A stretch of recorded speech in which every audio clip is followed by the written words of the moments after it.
Okay, so today we're gonna learn one of my most favorite scales. It is not C major, which is all white notes, believe it or not. It's the one of the three that uses all the black notes. So this is actually an easier one to get hands together, easier than most of the other scales because the fingerings are basically the same. So let's jump into it. First of all, the notes for the D flat scale start on D flat, then a whole step higher, E flat, a whole step higher is F, so you have whole, and then a half step is G flat, then you have A flat, B flat, C, and then back to D flat. So as you can see, it uses every single black note, and of course, D flat again for the one octave, and then the only white notes it uses are F and C. So your thumb is responsible for both the F and the C. It's so much easier to remember for the fingering and everything. So I'll play it one time. The rule is your fingers 2 and 3 are responsible for the groups of 2. Do not use your ring finger, and obviously we never use our thumb or our pinky on a black note in a scale. So you have 2 and 3, pointer finger, middle finger on the group of 2, and then you have 2, 3, 4 on the group of 3. So visually, it becomes more of like a picture in your mind instead of thinking about each note. So 2 and 3, 2, 3, and 4. So it looks like this. You play 2, 3. While you're playing your third finger, you tuck your thumb under to F. You flip your hand over. You play the 3 black notes. Then you tuck your thumb under to C. And then you play your D flat with your pointer finger. That's it. And then when you come down, you have to remember to kind of pivot over your thumb, really flip over your thumb to get your 4th finger on that B flat. Play all 3 black notes, get your thumb on F, cross over 3 and 2, and that's it. So this is my favorite scale to teach my students how to play 3 or 4 octaves hands together really quickly. It's so exciting. So it's also, it seems to be all of my students' favorite scales to practice because it's just easier and it sounds cool. So let's talk about the left hand. The notes are the same. What's cool is right hand, finger 2 and 3, plays the 2 black notes. Left hand is the same thing. Now, obviously they're backwards. Middle finger is playing D flat here. Pointer finger is playing the D flat in the right hand. But if you think of these as a picture group of the 2 black notes, then these 2 guys are a team, and 2 and 3 plays the 2 black notes. So then, again, both thumbs play F. Now, your left hand thumb is already ready for the F. The right hand thumb has to tuck under. So, still though, the fingerings are the same. So, thumb on F. Then, just like the right hand played 2, 3, and 4 here, the left hand is gonna play 2, 3, and 4. Now, obviously, again, they're opposites except for the middle finger because our thumbs are together here. So while in your right hand, your pointer finger is playing G flat, in your left hand, your 4th finger, your ring finger is gonna be playing G flat. But again, if you picture it like, if you think of it as a picture group or a clump, these 3 fingers, not your thumb, not your pinky, fingers 2, 3, 4, are responsible for the 3 black notes. So rewind for the left hand, you've got 3 and 2, thumb on F.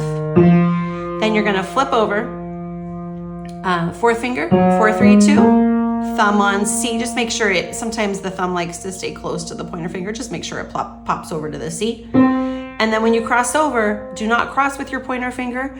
Make sure that your 3rd finger plays so that you can keep going. Okay, so I explain that in my lessons, and then basically we go straight into hands together, and we do not stop with 1 octave because it is just cool and fun. So we're gonna start low on the piano. We're gonna play all the way up the piano and all the way down the piano, and you are gonna be a pro at the D flat scale, and it's fun to play. Okay, so you have fingers 2, just remember fingers 2 and 3 on the groups of 2, and fingers 2, 3, and 4. I want you to try this with me. It is easier than it looks. It is easier than you think. So 2 and 3, 2, 3, 4, 2 and 3, 2, 3, 4, 2 and 3, 2, 3, 4. This is called chunking, or you can call it blocked practice. But with my students, I call it chunking because you are chunking a bunch of notes together.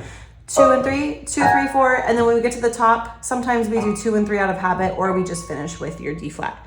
So you remember the 2, 3, 2, 3, 4, and then your thumb is going to be on F and C, F and C, F and C. So as I'm playing the C's, but my eyes are looking for both of the F's, so I jump up, F and C, F and C. So I'm looking up for the F, I'm looking up to the C.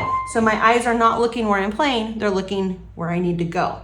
Okay, so now we're gonna try hands together. Do it with me. Fingers 2 and 3. Now thumbs, you just have to tuck your right hand thumb under. Make eye contact. Your left hand is probably already in place. Your right hand is where you have to pay attention because you're tucking. Thumbs on F.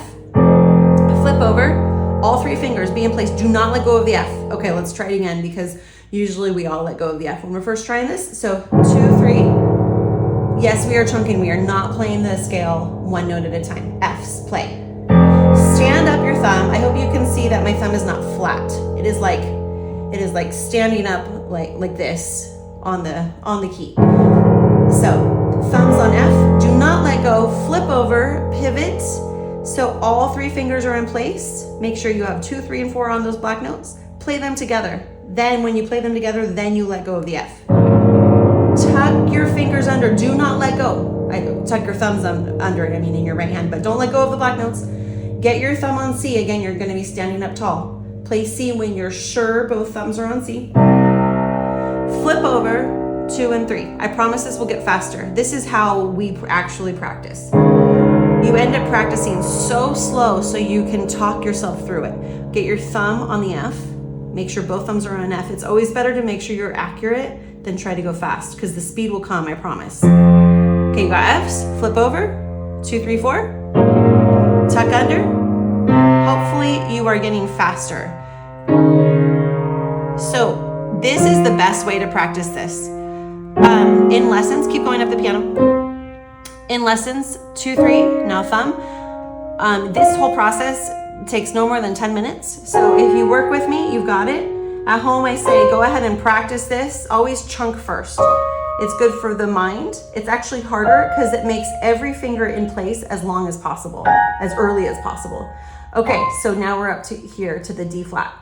So I just play D flat, but sometimes out of habit, you'll play 2 and 3. Don't stress. This is chunking. It's not the actual scale played properly. You're giving yourself tools to be successful. Okay, coming back down, thumbs on C. Now your left hand's gonna have to do all the tucking.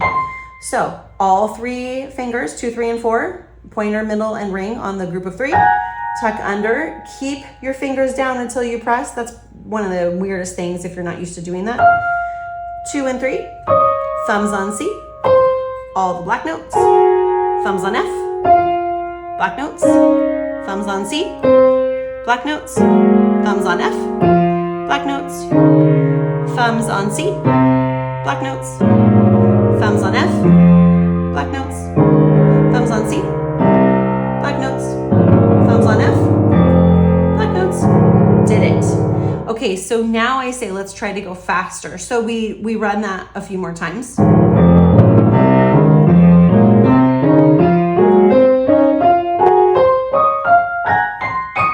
See, I played those 2, it does not matter.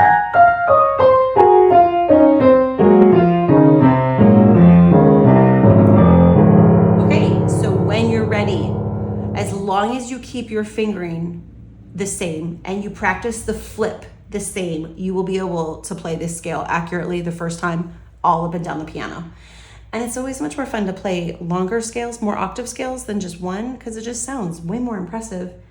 And it lets your brain really get into the scale. So here we go. By the way, I do recommend practicing chunking a little bit more. I mean, you could please try the scale with me by all means, but tomorrow when you sit down to practice, chunk it. That's when, we do this. Start it slow, see how fast you can go. I mean, can you use the metronome and get up to 300 playing each chunk with the click? That is really fast, So see how fast the chunking can go, because if you can chunk fast, you can play even faster. So anyway, this is what it will look like, hands together. I'll call it out because you always want to be thinking about what you're doing. We generally don't go on autopilot. Professional musicians are always listening to something, whether it's the musicality or they're concentrating on, the tone or the finger position, or what they're pulling out or the rhythm. We're always thinking about something. So you don't want to go, you don't want to just space out. So concentrate on where your thumbs are going to go. Concentrate on F and C, and concentrate on not letting go of, like in your left hand, don't let go of that F until you play the G flat. Because what happens is if you let go, it sounds like this. And, you know, it sounds like hiccupy. So you always want to hold your finger down until the next one is ready, and it sounds smooth and it sounds beautiful right out the gate. Okay, so that's why we go slow, to practice, and chunk, to practice our technique. Thumb on F, flip everyone over, but just play one note at a time. Get your thumb on C, flip over, 3 and 2. Thumb on F, flip over. Start tucking your right hand thumb as early as possible, 3 and 2. See how my left hand thumb gets in place right away? Watch my left hand thumb right now. See, it's already there. My right hand thumb gets there as soon as possible.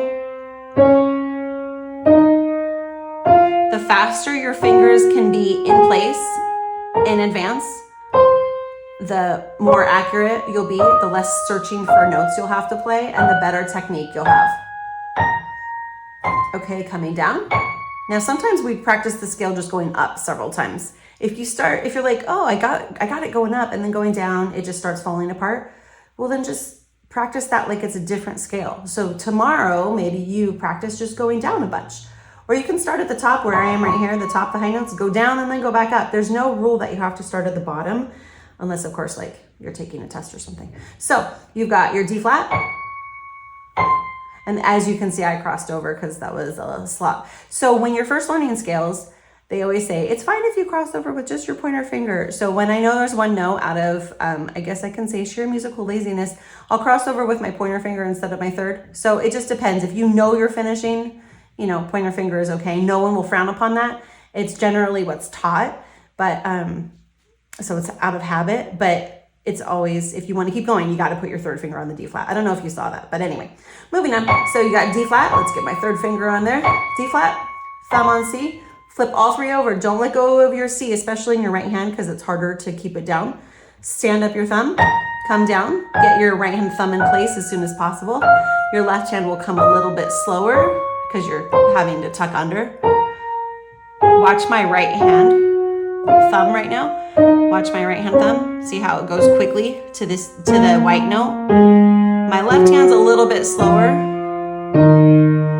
but the faster, once your right hand is on autopilot, the faster you can tuck your left hand thumb under, the more successful you'll be. Let's do one more octave.